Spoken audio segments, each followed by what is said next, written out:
El páncreas es un órgano retroperitoneal. Se encuentra a nivel aproximadamente de las vértebras L1, L2. El tronco celíaco que mencionábamos que irriga el estómago también irriga el páncreas. Aquí se encuentra el tronco celíaco y se encuentra sobre el páncreas, y debajo del páncreas se encuentra la arteria mesentérica superior. El páncreas se divide en cabeza. Aquí se encuentra la cabeza, que surge a la derecha de la confluencia de la vena porta y la vena mesentérica superior, aquí. El cuerpo, que se encuentra entre esta confluencia y el borde izquierdo de la aorta, cuerpo. Y la cola, que se encuentra entre el borde izquierdo de la aorta y el ilio esplénico. Por localización, se encuentran más frecuente en la mente, en la cabeza, y por ello se diagnostican en estadios más avanzados, porque los tumores en la cabeza causan menos síntomas porque están más lejanos a algunas estructuras que pudieran condicionar obstrucción o dolor o síntomas. Después de su localización en cabeza, se encuentran en cuerpo y cola, y hay algunos tumores que son multifocales. Hay otros tumores también localizados cerca de esta zona, que son los tumores periampulares, y son tumores de la ámpula de Vater, del duodeno adyacente, el conducto biliar común, y bueno, también los de la cabeza del páncreas. La media de edad al diagnóstico es de 65 años. Es un tumor poco frecuente, 3% de los cánceres. Es el segundo cáncer gastrointestinal, aunque habíamos mencionado que más que este era el esófago. El que sí es considerablemente más frecuente y que ocupa el primer lugar es el colorectal. El pico de incidencias en la sexta a séptima década de la vida. La proporción es igual en hombres y mujeres. 40% son esporádicos, 30% se asocian a tabaco. El riesgo es 2 veces más en los fumadores. 20% se asocia a dietas altas en grasas.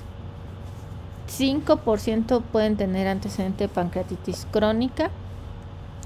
5 a 10% son familiares con mutaciones en P16, BRCA, pancreatitis hereditaria, neoplasia endocrina múltiple UMEN, poliposis adenomatosa familiar, síndrome de von Hippel-Lindau, mutaciones en la línea germinal de BRCA1 y 2. ¿Qué oncogenes están activados? El más frecuente es el KRAS en 95%, CDK2 en 98% y otros como P16 y P53. La histología más frecuente es adenocarcinoma en 80%. Existen algunas lesiones precursoras como las neoplasias intraepiteliales pancreáticas que pueden desarrollar posteriormente cáncer. La presentación clínica es un dolor característico en el epigástrico con irradiación a columna toracolumbar por invasión retroperitoneal del nervio esplénico. Otros síntomas son anorexia, pérdida de peso, malestar general, náusea, vómito, fatiga.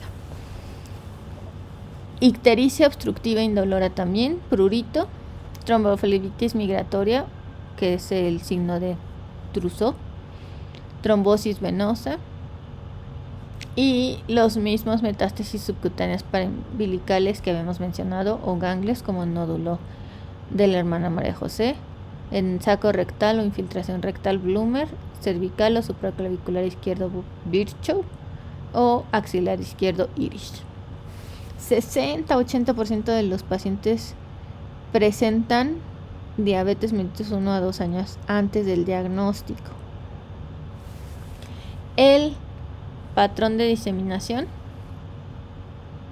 es a través de la red linfática a ganglios locorregionales, invasión a órganos cercanos como duodeno, estómago, colon y metástasis ganglionares a hígado y pulmón hasta en 50% al diagnóstico.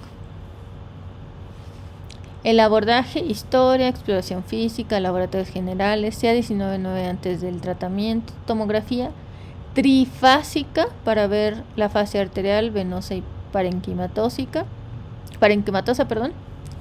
También se puede realizar una colangiopancreatografía retrógrada endoscópica, que es la CEPRE, con o sin colocación de stent. Y para tomar una biopsia, una PET-CT. No es estándar, pero permite ver metástasis ganglionares. De marcadores tumorales se puede medir o se puede solicitar antígeno carcinoembrionario y CA19-9, que es el característico. El tejido se puede obtener por aspiración por aguja fina con un ultrasonido endoscópico, por CEPRE también, o directamente mediante la resección pancreática. Ante sospecha clínica de cáncer de páncreas, se debe hacer un ataque con protocolo para páncreas, que es la trifásica, y una revisión multidisciplinaria.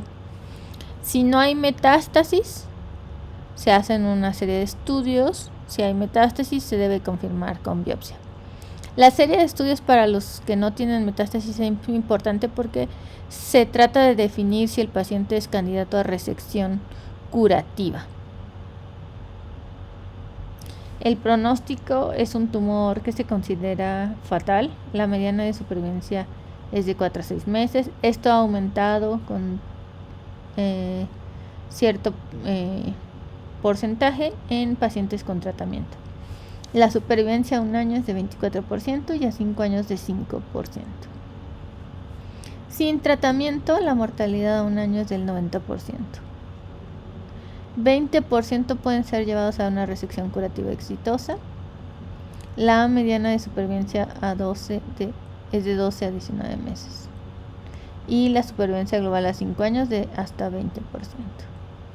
Los factores pronósticos posteriores a la cirugía son la resección completa, es decir, R0, tumores de bajo grado, grado 1, y diámetros de tumores menor de 3 centímetros y sin ganglios.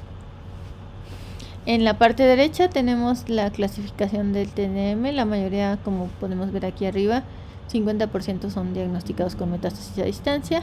La T queda a depender del tamaño. T1, tumores de 2 centímetros o menos. T2, más de 2 y menos de 5. T3, más de 4. Y T4, aparte del tamaño, es el involucro de otras estructuras.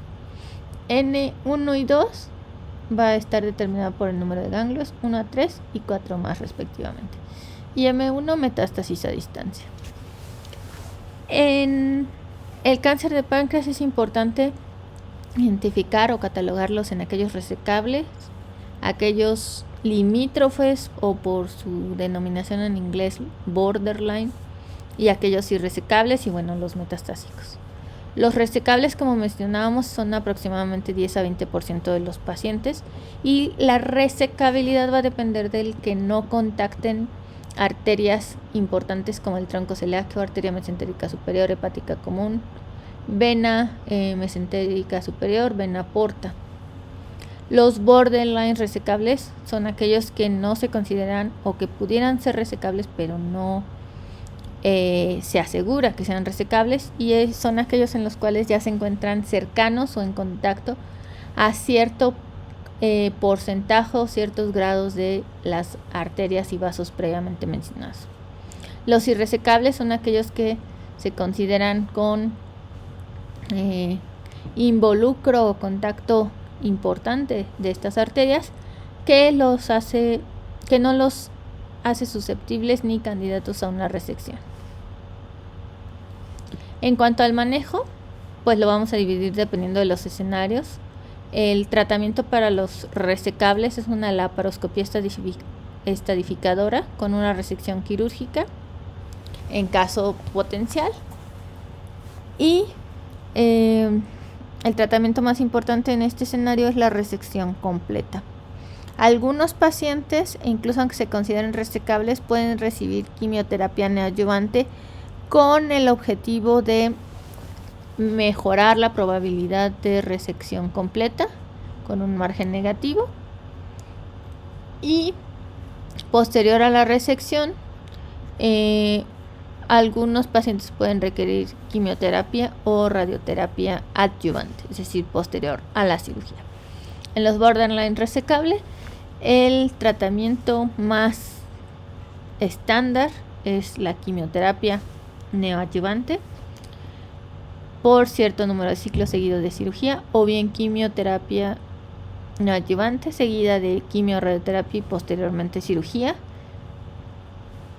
La cirugía tradicionalmente es el procedimiento de Whipple, que consiste en una pancreatoduodenectomía clásica con o sin preservación de del píloro, y este procedimiento se reseca la cabeza pancreática, el duodeno, vesícula biliar, el antrogástrico, y adicionalmente se hacen 3 anastomosis: una pancreático yeyunostomía, aquí se ve, una colédoco yeyunostomía, que aquí está, y una gastro yeyunostomía, que aquí está. Esas 3 anastomosis son para permitir continuar con la funcionalidad del tracto digestivo. También pueden realizarse pancreatectomías totales o pancreatectomías distales, dependiendo de la localización. La mortalidad de estas cirugías es de 3% en la distal, 4 a 6% en el procedimiento de Whipple y 8% en la pancreatectomía total. El margen quirúrgico considerado como negativo es aquel de 1 milímetro. En la linfadenectomía o resección de ganglios se buscan al menos resecar 12 ganglios. En adyuvancia, como les mencionaba, posterior a la cirugía, se ha visto que el beneficio de dar tratamiento adyuvante es más en aquellos con resecciones R1, es decir, con márgenes microscópicos, o con ganglios positivos. ¿Con qué se puede dar? Quimioterapia y radioterapia. En neoadyuvancia, principalmente en escenario tanto resecable o como borderline o limítrofe. Se puede dar adyuvancia, como mencionamos, con quimioterapia seguida de cirugía, quimioterapia seguida de quimioradioterapia y después cirugía, con el objetivo de mejorar la tasa de resecciones completas R0. En escenarios irresecables, quimioterapia o tratamiento sistémico, tanto solo como de inducción, seguido de quimioradioterapia o SBRT en casos seleccionados, y en metastásicos, quimioterapia paliativa, como podemos ver aquí. El tipo de quimioterapia o el tratamiento para los pacientes con metástasis va a depender de su estado funcional y de la progresión. Inicialmente se puede ofrecer tratamiento con quimioterapia basada en gemcitabina o fluoropirimidina, y si no hay progresión, pues se puede continuar con el tratamiento. Pero si hay progresión, pues se tendría que valorar cambiar a una segunda línea de quimioterapia, dar radioterapia paliativa en caso necesario, o bien cuidados de soporte. Y bueno, con esto finalizamos.